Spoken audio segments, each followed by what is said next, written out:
secrétaire général, mesdames et messieurs les vice-présidents et maires de la communauté, chers amis, mesdames et messieurs les parlementaires, chère Colette, cher Jean-Claude, mesdames et messieurs les conseillers régionaux, départementaux, mesdames et messieurs les maires, adjoints aux maires, conseillers municipaux, monsieur le vice-président de Grand Paris Sud, cher Michel, chers collègues, élus communautaires, mesdames et messieurs les officiers et sous-officiers, madame la directrice départementale de la sécurité publique, mesdames et messieurs les fonctionnaires de l'État, de la région, du département, des communes, des intercommunalités, en grades et qualités, mesdames et messieurs les représentants des chambres consulaires, des présidents d'associations, les représentants des entreprises, mesdames et messieurs les membres du personnel de notre communauté, mesdames et messieurs et surtout chers amis.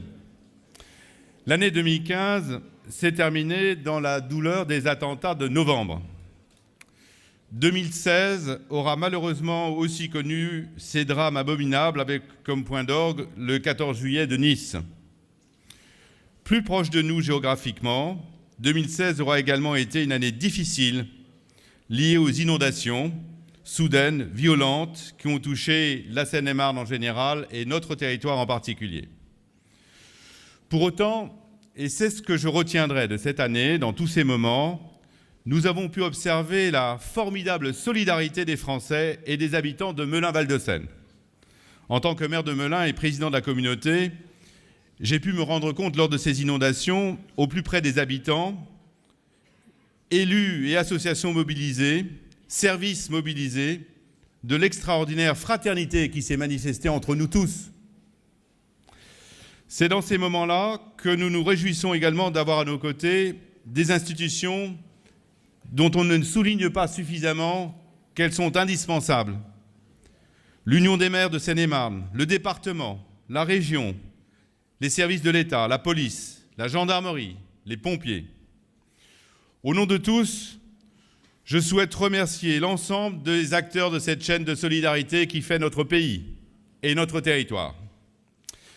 2016 fut également une année de transition pour notre communauté. Vous le savez, 2 communes, Saint-Fargeau-Ponthierry et Pringy, on ne parle plus d'elles maintenant parce qu'elles sont complètement intégrées, 2 communes nous ont rejoints, et pas oublié, 2 communes nous ont rejoints le 1er janvier 2016. Et 4 nouvelles communes nous rejoignent le 1er janvier 2017, Mincy, Limoges-Fourches, Villiers-en-Bière et Lissy. C'est un moment fort de l'histoire de notre agglomération. Nous atteignons aujourd'hui notre périmètre définitif, mais vous le savez, dans notre pays, rien n'est jamais définitif.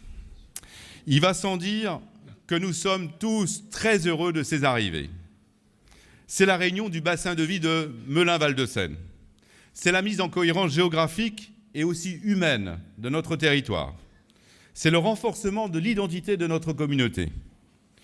Une identité duale, je ne cesserai jamais de le répéter, entre ruralité et urbanité. Il y a sur cette estrade autant de villes que de villages, beaucoup plus de villages, mais plus de population dans les villes. C'est une chance formidable que de pouvoir offrir sur un même territoire à ces nombreux habitants une telle diversité, une telle richesse, qui va des services d'une université reconnue et d'un hôpital ultramoderne à la qualité de la vie, la qualité de l'environnement de nos villages ruraux. C'est très rare de trouver tout ça au même endroit, dans une même institution, dans une même collectivité.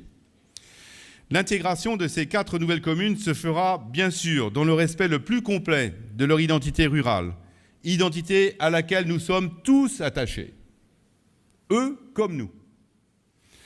Dès le projet d'extension soumis par le préfet, nous avons travaillé en étroite collaboration et en parfaite intelligence avec ces nouvelles communes et leurs représentants. Nous avons préparé cette arrivée. Je sais les réserves qui ont pu se faire jour chez certains à l'idée de nous rejoindre. Et c'est bien normal. C'est bien normal. Je sais également que le travail fourni par notre communauté durant ces derniers mois a permis d'apaiser les craintes, d'évacuer les fantasmes. Je remercie du fond du cœur Alain Viel, Philippe Charpentier, Gilles Gâteau et Jean-Claude Lesens pour la confiance en l'avenir dans notre communauté qu'ils ont exprimée tout au long de ces négociations, et je crois qu'on peut les applaudir.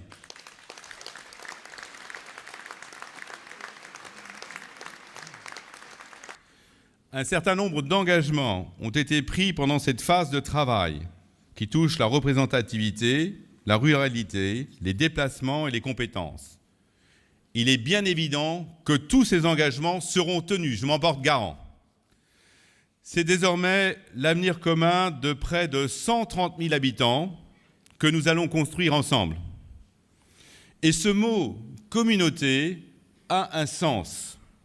C'est la mise en commun de nos potentialités, c'est la mise en commun de nos richesses, c'est la mise en commun de nos atouts. La communauté, ce sont tous nos projets, notre volonté de bâtir ensemble une identité commune autour des axes que nous avons identifiés comme essentiels pour ce territoire. Un développement universitaire, un développement économique et social dans le respect de l'environnement, un développement touristique, culturel et sportif. Si nous suivons ces axes, c'est pour atteindre l'objectif que nous nous sommes fixés depuis longtemps et dont nous ne dévierons jamais. Faire de Melun-Val de Seine le pôle d'excellence de la qualité de vie du Sud Seine-et-Marne. Cet objectif atteignable, nous l'atteindrons grâce à la diversité des communes qui composent notre communauté. C'est pourquoi je suis convaincu qu'intégrer ces 4 nouvelles communes et recréer un bassin de vie cohérent augmentera nos chances d'atteindre les objectifs que nous nous sommes fixés. C'est un plus. Parce que nous sommes différents, nous sommes complémentaires. Et parce que nous sommes complémentaires, nous sommes plus forts. C'est cette philosophie qui prévaut au sein de Melun-Val de Seine et à laquelle je m'astreins depuis maintenant 2 ans et demi. En 2017, comme je l'ai dit, nous poursuivrons notre route en direction des 3 grands objectifs que j'ai rappelés. L'ambition universitaire, elle progresse à grands pas. Les négociations sont en cours avec Paris 6 et le CNAM. J'ai bon espoir que ce sera prêt pour la prochaine rentrée. 2017 verra également la communauté accueillir l'université Interage de Melun, qui complétera notre pôle universitaire. C'est l'une des plus importantes universités Interage d'Île-de-France. Notre ambition économique et industrielle. Je l'avais annoncé l'an dernier, le développement du pôle industriel et d'activité de Melun-Villaroche, géré par le SIMPAV, où nous travaillons en étroite collaboration avec le département et la région, se concrétise. Avec son nouveau directeur, que j'ai recruté en avril, nous avons créé une nouvelle marque pour vendre ce site à l'international. Melun-Villaroche est devenu Paris-Villaroche. Nous avons également renforcé son image, on transforme sa signalétique et cette stratégie est payante puisqu'une entreprise s'apprête à se délocaliser sur ce site avec la création d'une centaine d'emplois. À terme, nous escomptons la création de 10 000 emplois sur l'ensemble du site d'ici 15 ans. Au 1er janvier 2017, la communauté est également devenue compétente pour l'ensemble des zones d'activité économique qui répondent aux critères posés par le législateur. Nous procédons en ce moment même à un état des lieux. Et nous procéderons, à l'image de ce que nous faisons à Volpénine, à la réfection des voiries, etc., à la remise en état de nos parcs. Nous progressons aussi en ce qui concerne l'aménagement du quartier Centre-Gare et du quartier Saint-Louis. Comme je l'avais annoncé, nous avons lancé la procédure de ZAC pour ces 2 projets que nous souhaitons développer ensemble. C'est un vrai projet communautaire. Dans le même mouvement, nous avons signé avec le STIF une convention pour travailler sur le pôle d'échange multimodal à la gare de Melun. La première réunion technique a eu lieu fin décembre et le comité de pilotage sera convoqué fin mars. Nous sommes entrés pour la première fois de notre histoire dans la phase concrète de réalisation de ce projet qui est discuté depuis des années. C'est ce pôle d'échange multimodal qui sera une première réponse au problème de congestion qui nous envahit, nous à Melun, nous autour de Melun. Et à ce même titre, le TZN2 que nous avons débloqué avec l'aide notamment de l'Association des commerçants de Melun, l'UNICOM, sera une réponse. Au même titre que le pont amont que la région Île-de-France a choisi de mettre en tête de ses priorités dans le cadre de son plan anti-bouchon et qui fera partie de notre contrat d'intérêt national. Enfin, une ambition touristique, culturelle et du cadre de vie. Depuis le 1er janvier 2017, la communauté a récupéré la compétence tourisme. C'est pourquoi nous avons créé à la fin de l'année 2016 un office de tourisme communautaire dont les membres du conseil d'exploitation seront nommés la semaine prochaine par notre conseil communautaire. L'arrivée de Mincy et du château de Vaux-le-Vicomte, dont le préfet va proposer le classement en grand site de France, seront évidemment un atout pour notre communauté, pour en faire un passage obligé dans le cadre du tourisme régional et national. Sur ce sujet, 2017 sera une année fondatrice. Nos compétences ne s'arrêtent pas aux 3 priorités que je viens de rappeler. L'amélioration du cadre de vie, que j'appelle de mes vœux, réside également dans des actions en faveur du développement durable, avec l'adoption l'an dernier du plan climat, air, énergie territorial. Ce plan a pour objectif de faire de la communauté Melun-Val de Seine un territoire durable et exemplaire en réduisant de 10% par rapport à 2011 nos émissions de gaz à effet de serre. C'est pourquoi aussi nous souhaitons favoriser le mix énergétique avec la géothermie, la méthanisation ou la biomasse. Nous avons investi en matière d'assainissement dans des stations d'épuration à Seine-Port et à Montreux-sur-le-Jard, stations d'épuration tout à fait révolutionnaires puisqu'elles s'intègrent parfaitement dans le paysage. La mobilité durable, elle sera favorisée par le TZN 2 et les nouveaux bus hybrides sur le réseau Mélibus ou les liaisons douces dans le cadre du plan local de déplacement. L'amélioration du cadre de vie, c'est l'objectif premier aussi de la compétence politique de la ville, que la communauté a récupéré au 1er janvier 2016 et dont nous avons préparé le transfert avec la signature de notre contrat de ville en 2015. Ce contrat de ville, véritable volet social et urbain de la politique communautaire, se décline dans toute une série de domaines et notamment celui de la santé, qui est essentiel pour notre territoire, dont vous savez qu'il se dépeuple en médecins et qu'il faut absolument repeupler si nous voulons avoir un service sanitaire à niveau. Sur ce sujet, nous ne pouvons que nous réjouir que le centre hospitalier de Melun ait été désigné établissement support du groupement hospitalier territorial. Et ça n'a pas été facile à obtenir. Et ce soir, je voudrais remercier, je ne peux pas les citer tous, je voudrais remercier tous ceux qui nous ont aidés à réaliser cette opération qui a duré pendant des mois. On a essayé de nous enlever ce groupement hospitalier territorial et nous l'avons récupéré. C'est une victoire pour notre communauté. Cela facilitera la mise en place du contrat local de santé qui s'inscrit dans le cadre du contrat de ville et qui sera signé au premier trimestre 2017 avec l'ARS. Le cadre de vie, c'est aussi évidemment un environnement urbain qui respecte l'humain et qui donne sa chance à chacun. C'est pourquoi, avec le maire du Mai, nous sommes allés défendre notre dossier commun de renouvellement pour les quartiers Schumann, Beauregard, Lorient et Plain-Ciel devant l'Agence nationale pour la rénovation urbaine, dans le cadre du fameux NPNRU. La réponse définitive n'est pas encore arrivée, mais on s'est bien défendu, faites-nous confiance, il se pourrait qu'elle soit positive. Enfin, nous avons choisi de développer à Melun, au Mai-sur-Seine et à Dame-Marie des centres d'affaires de proximité dans le cadre de la politique de la ville. Le lancement de cette activité, que nous allons échelonner au cours de l'année 2017, sera un fort marqueur de l'ambition économique de la communauté au profit des quartiers prioritaires et permettra de créer un véritable parcours résidentiel pour nos créateurs d'entreprises. Vous le voyez, Melun-Val de Seine bouge. Et c'est pour cela que l'État et la région s'intéressent à nous, à travers le plan anti-bouchon que j'ai évoqué, à travers l'installation d'une université dédiée à la sécurité que souhaite Valérie Pécresse et sur laquelle nous travaillons, à travers le contrat d'intérêt national que le préfet de Seine-et-Marne et le préfet de région souhaitent conclure avec nous. Ce contrat d'intérêt national, ce CIN, est une véritable chance pour notre territoire. L'État a pris la mesure des grands changements qui ont eu lieu ici. Il a pris acte de notre volonté clairement affichée d'élus de faire bouger Melun-Val de Seine. L'État a souhaité s'associer à nous pour réaliser tous ces projets. C'est tout le sens du CIN. Rien ne nous est imposé. Les projets qui sont inscrits sont financés en partie par l'État et ce sont des projets que nous aurons choisis. C'est une occasion rare, unique peut-être, de faire avancer notre communauté en obtenant une aide supplémentaire. C'est pourquoi ce CIN sera proposé très rapidement à la validation de notre Conseil. Comme à l'accoutumée, il faut bien que je me distingue des vœux des communes, sinon ça ne va pas le faire. Comme à l'accoutumée, je conclurai mes vœux en vous présentant ceux qui vont nous régaler ce soir. La quasi-totalité des produits que vous allez consommer ici est d'origine briarde.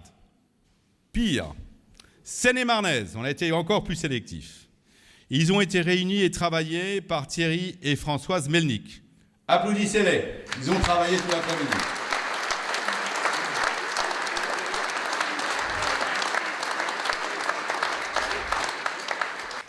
Mettez-vous au premier rang. En France, il n'y a que la cuisine qui compte. J'appelle à nous rejoindre également Arnaud Laguette, caviste bien connu de Melun, les caves de la Côte d'Or, juste en face de la mairie de Melun, qui a travaillé avec Eddy Creuset pour associer le mets surprise et le vin. Arnaud, j'appelle enfin à nous rejoindre les deux chefs présents ce soir, il y en a un qui est déjà là. Pour les présentations, nous dérogerons à la règle, en commençant par le sucré, avec la venue d'une sommité Bellifontaine, Frédéric Cassel, et en finissant par le salé.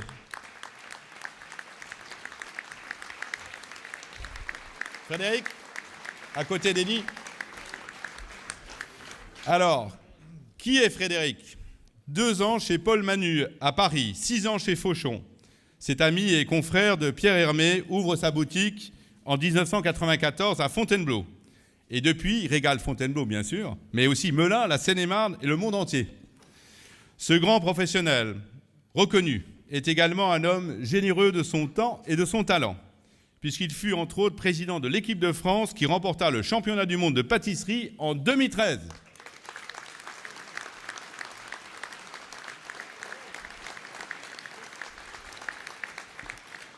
Et il nous fait l'honneur d'être avec nous ce soir et il nous proposera ces fameuses pâtisseries.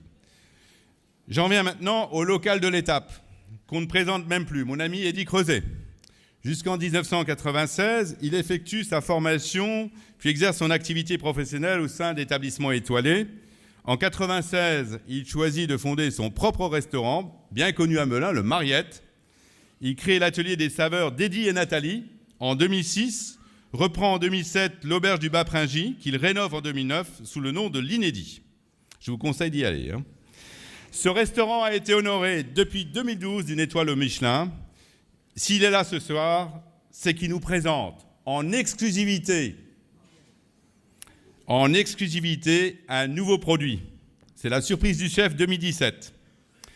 Depuis longtemps, nous discutions, lui et moi, de la nécessité de créer un produit marquant, innovant, identifiant ce territoire à partir de ce que nous offre notre terroir. Comme à son habitude, Eddy n'a pas fait des choses à moitié, il a travaillé sur un produit simple, accessible, qui se mange chaud ou froid, nature ou accompagné par exemple ce soir du miel des serres de Melun. Ce produit qui va vous être présenté, qui sera présenté officiellement pour la première fois ici ce soir, nous l'appelons le Chromesbrie. Je cède la parole à Eddy pour qu'il nous explique de quoi il est composé.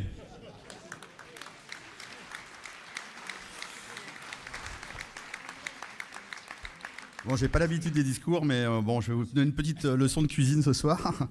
Donc, on était parti au départ, on a tellement de produits dans notre terroir, surtout en Seine-et-Marne.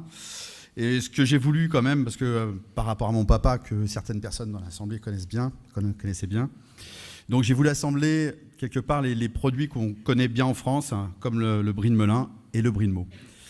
Et donc on a associé les deux, donc on a associé le sud et le nord, et on a fait une recette avec ces deux fromages. Voilà. Donc on est sur un 100% terroir. Donc on a appelé ça le Chromesbrie, c'est-à-dire que c'est une petite douceur qui peut se manger froid, qui peut se manger chaud. Donc ce soir vous allez le manger chaud.